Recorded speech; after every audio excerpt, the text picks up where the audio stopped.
Imagine você rastejar por uma série interminável de túneis subterrâneos estrangeiros armado apenas com uma lanterna, uma faca e uma pequena pistola.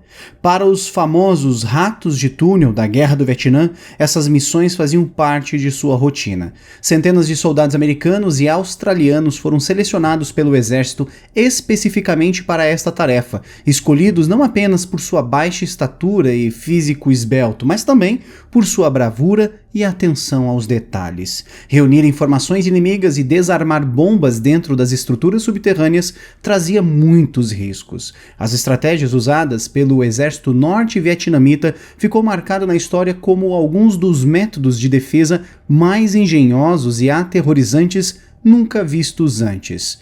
Os ratos de túnel da Guerra do Vietnã participaram de alguns dos combates mais primitivos, os quais deveriam ser modernos.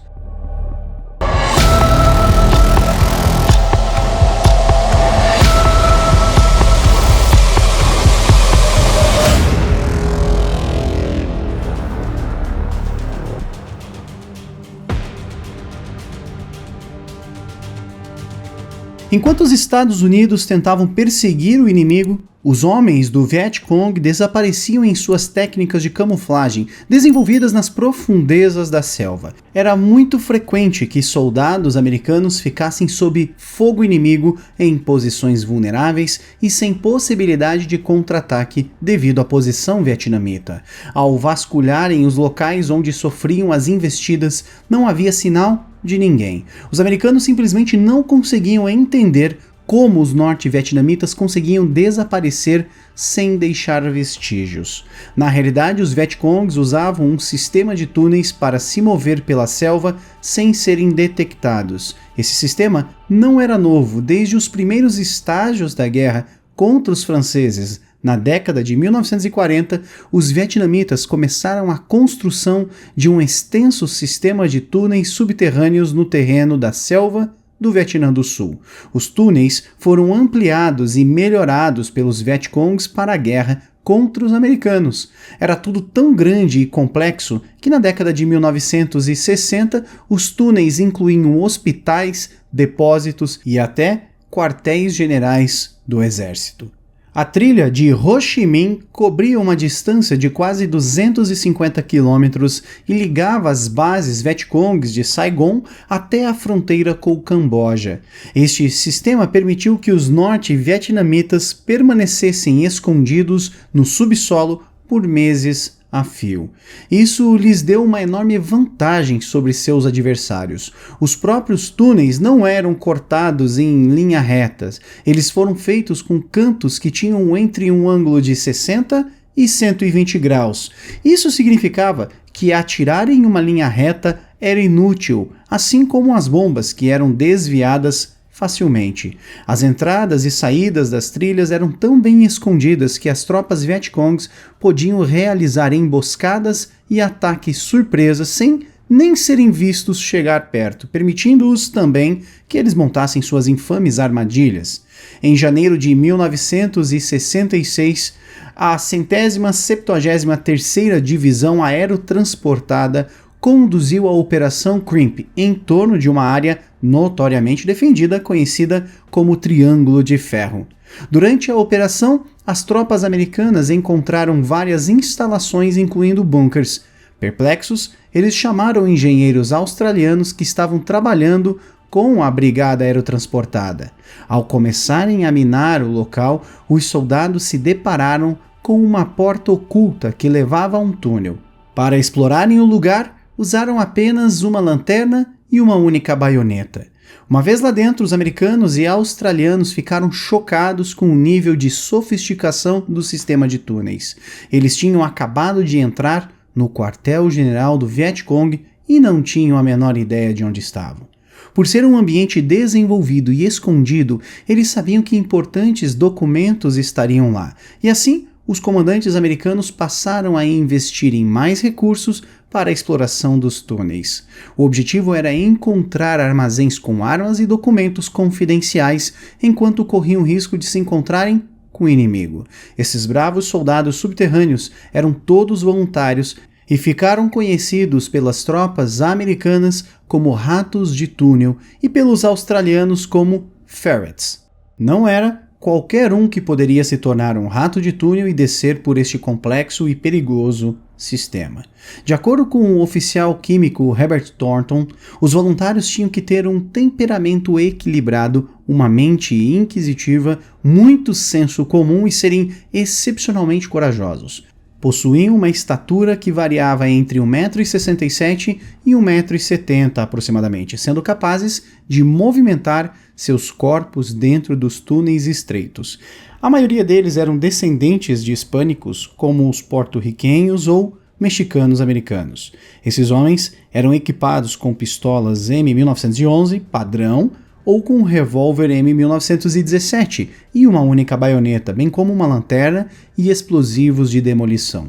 O estrondo alto de suas armas os deixava temporariamente surdos devido ao espaço confinado. Porém, apesar das descobertas incríveis dentro das instalações, as operações dos ratos de túnel foram problemáticas desde o início. Um dos fatores que dificultou o acesso era que a detecção do túnel era desafiadora, já que suas entradas eram fortemente camufladas. Portanto, os soldados tinham que procurar com afinco e atenção. Assim que a entrada fosse encontrada e aberta, os ratos a acessariam de cabeça com a ajuda de outros companheiros de equipe que os puxavam pelos tornozelos. Essa posição permitia que o soldado pegasse sua pistola em uma mão e a lanterna na outra. Assim que todos os membros da equipe estivessem dentro do túnel, o líder da equipe usaria sua baioneta para examinar a área em busca de minas e armadilhas. A taxa de baixas no túnel foi de cerca de 33%, um número muito alto mesmo para a Guerra do Vietnã, uma missão voluntária e muito arriscada. As missões destruíram o psicológico dos soldados, até mesmo dos mais fortes e resistentes. A escuridão e a estreiteza dos túneis não eram apenas angustiantes, mas também escondiam vários perigos. De acordo com o ex-militar Jim Merritt, embora minucioso, seu treinamento não os preparou para todas as experiências que acabaram por encontrar nas missões. Como ele descreveu, eles foram treinados na Escola de Engenharia Militar do Exército Australiano, localizado a cerca de 36 quilômetros a oeste de Sydney. O curso de 3 meses cobriu muito terreno: detecção de minas, desarme de armadilhas, busca em túneis e demolições. De alguma forma, ele afirmou se convencer de que o trabalho como engenheiro de combate seria mais engenheiro do que combate, e que as coisas verdadeiramente perigosas seriam tratadas por verdadeiros especialistas. Porém, como ele mesmo disse, ele estava errado. Quando os Vietcongs descobriram o que acontecia em seus túneis, começaram a tomar contramedidas para se proteger, utilizando armadilhas como cobras venenosas, paus infectados, aranhas e até escorpiões para desestabilizar os americanos. Os soldados passaram a ser instruídos a utilizarem máscara de gás, já que o inimigo usava, e muito, gases venenosos. Porém, como esses dispositivos dificultavam a locomoção e atrapalhavam os sentidos sensitivos, muitos deles optavam por ignorar as recomendações. Como os túneis eram antigos e escavados à mão, os exploradores corriam risco de colapso repentino. Com todos os perigos que acompanhavam o trabalho, os homens precisavam manter um estado mental claro para não deixar que o medo os desestabilizasse por completo. Informação conhecida pelos superiores. Operar em um ambiente confinado e escuro enquanto rastejavam-se por horas à procura de inimigos fortemente armados e furiosos faria com que qualquer um adoecesse. De acordo com o livro Tunnel Warfare, ocasionalmente, sob tensão, os nervos de um rato de túnel se corromperiam e ele seria arrastado para fora do túnel gritando e chorando. Uma vez que isso acontecesse, ele nunca mais poderia entrar lá novamente. Apenas os mais fortes foram capazes de continuar. Os perigos dessa ocupação subterrânea colocaram os voluntários em uma posição de respeito e alta reverência por parte dos companheiros de tropa. O lema não oficial em latim, Non gratum annus redemptum, que significa literalmente não vale a pena um rabo de rato, provou que os ratos de túnel estavam entre os combatentes mais bravos e corajosos do Vietnã. Quando eles próprios apreciaram a adrenalina que vinham com o trabalho, adoravam contar suas histórias corajosas para todos em sua base. Os ratos estavam fazendo uma espécie de guerra subterrânea que nunca havia sido feito antes. O procedimento nasceu por pura necessidade e foi incrivelmente bem sucedido. Os procedimentos chamaram a atenção do público pela primeira vez em 1966, após uma operação muito conhecida e pública entre os soldados americanos e australianos na província de Binh Duong, conhecida como a Operação Creep. Nos anos seguintes ao fim da guerra, muitos dos ratos de túnel sofreram de lesões causadas devido à exposição aos produtos químicos dentro dos túneis.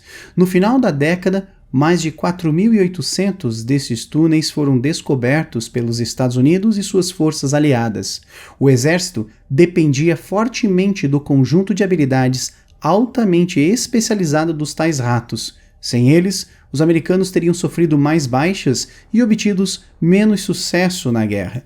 Embora se possa pensar que esse sistema de túneis era bastante rudimentar, no auge de seu uso, a rede dava aos Vietcongs uma sensação de segurança e poder sobre o inimigo, o que aumentava sua moral. Os túneis subterrâneos utilizados na Guerra do Vietnã são estudados até os dias de hoje, pois permitem entender muitas das surpresas estratégicas utilizadas naquele momento. Além disso, são utilizados também para exploração turística. Claro, para os corajosos que assim o desejarem. Isso porque os visitantes podem até rastejar por seções dos túneis utilizados por tropas vietnamitas e americanas naquele local durante a Guerra do Vietnã. E todo o material que você viu neste vídeo pode ser encontrados também nestes livros que nós deixamos como dica para você, seguidor do Almanaque Militar. Fica aqui o nosso muito obrigado por sua audiência, um grande abraço e até a próxima.